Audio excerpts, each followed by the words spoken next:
As many as 1,300 people may have died after that massive earthquake and tsunami struck the northeast coast of Japan.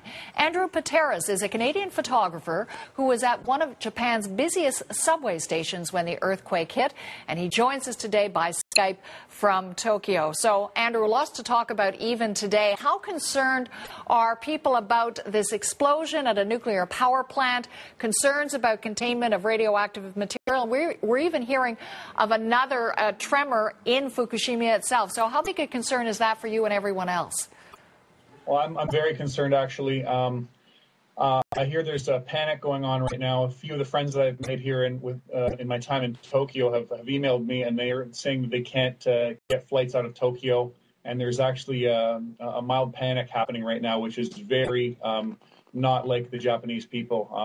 Coming out of the station yesterday when the big earthquake hit, everyone was very, very calm, even though I was completely upset and running out of the building.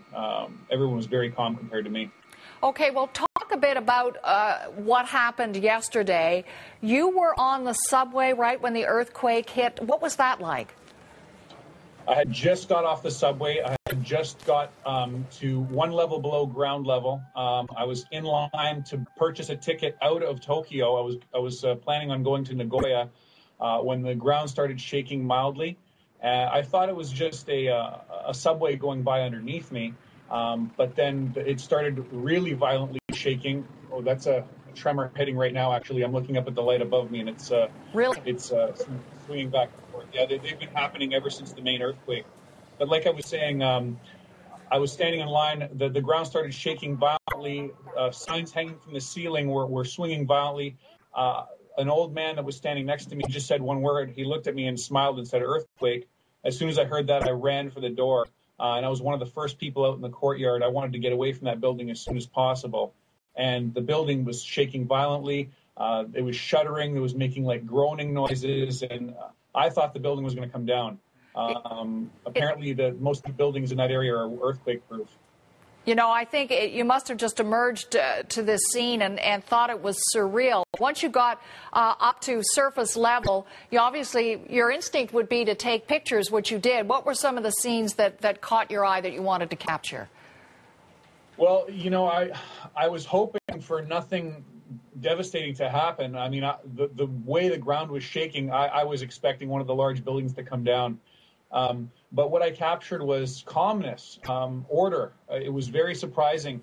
There were some people that were upset and crying and pointing at the buildings that were swaying back and forth. I mean, the buildings were swaying back and forth, 15 to 20 feet, it looked like from a distance. And I can't believe they stayed up. So, Andrew, you say that what was striking about yesterday is how calm people were.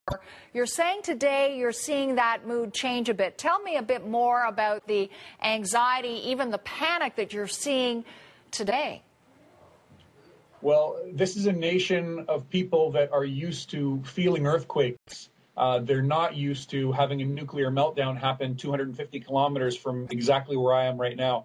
Now, I'm full of anxiety right now because I have a train booked out of Tokyo tomorrow, but I'm hearing that a lot of the trains are canceled or sold out, and I know that people can't fly out either. I've had, like I said, some friends contact me, and they're panic-stricken because there is just, there's a nuclear meltdown happening 250 kilometers away. Well, good to know. Andrew, very good to talk to you. Hope you stay well. And thanks very much for sharing your experiences and pictures with us.